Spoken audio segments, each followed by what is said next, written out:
Moi, ce qui m'intéressait surtout dans le théâtre, c'était, on va dire, c'est l'interaction avec les acteurs et l'effet grisant quand on est sur scène. C'est maintenant un besoin, une ouverture. J'ai appris à prendre mon temps, à profiter du texte, à prendre plaisir à jouer, à prendre plaisir à partager avec les autres. D'abord, on se découvre et c'est un vrai point important. C'est géant. Voilà. On fait du théâtre pour s'amuser, c'est évident, mais on fait aussi du théâtre pour pouvoir découvrir des choses en soi et pouvoir progresser et se sentir plus à l'aise. Et moi, c'est cet aspect-là qui m'a intéressée en ouvrant ce cours de théâtre avec une de mes plus anciennes élèves, Béatrice Pavie. J'ai aussi demandé à Emmanuel Delivet de venir de temps en temps m'assister. Et c'est un autre regard, celui d'un homme, sur le cours et sur les élèves.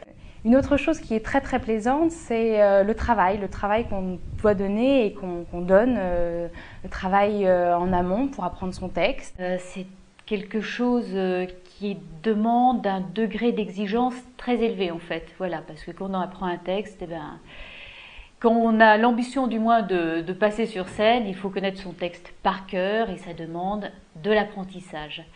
Alors c'est très drôle parce que vous êtes dans le métro et puis là vous vous remémorez votre texte, vous essayez de le jouer, puis vous commencez à regarder les gens qui sont autour de vous et puis là vous vous dites ah, tout le monde me regarde, je dois faire de drôles de mimiques.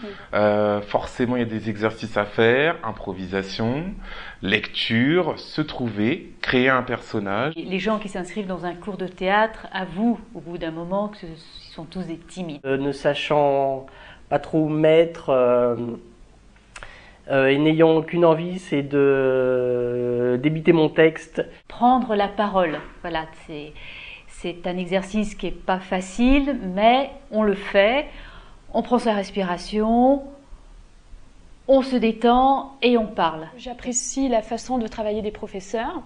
Je les trouve bienveillants. Ils apprennent très vite à nous connaître, nous font des propositions de personnages, propositions qui sont très souvent pertinentes, mais sans pour autant nous enfermer dans des personnages types. Cette année, on va encore expérimenter autre chose en s'aventurant un petit peu sur le terrain de l'écriture. Alors, nous montons des spectacles, bien sûr.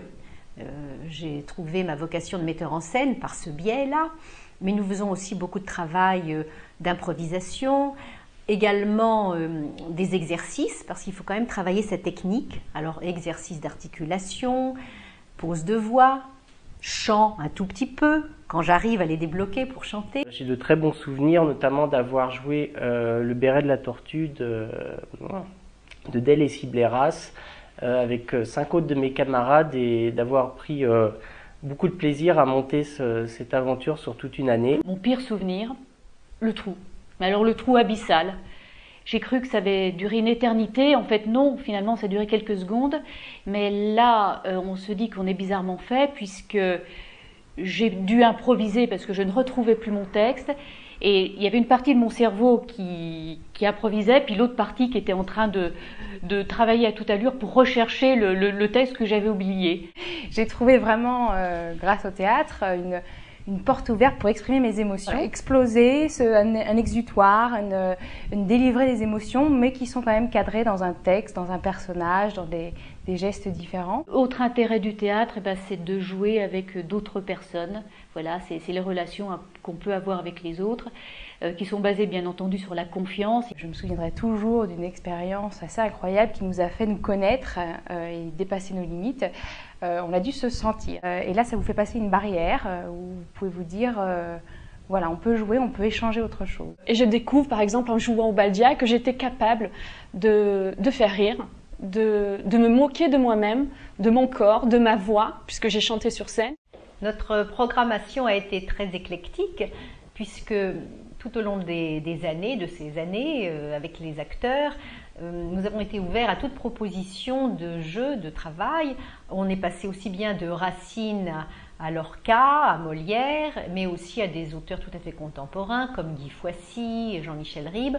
On a fait un spectacle La Biche, composé de plusieurs pièces où il y avait des petites chansons également.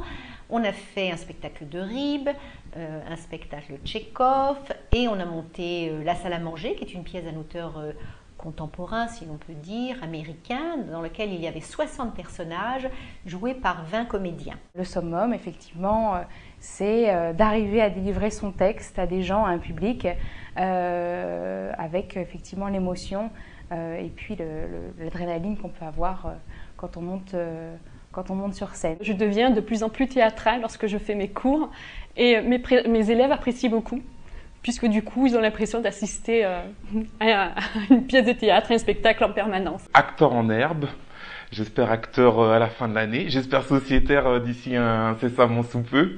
En tout cas, les années le diront, et puis pour le moment, c'est que du plaisir.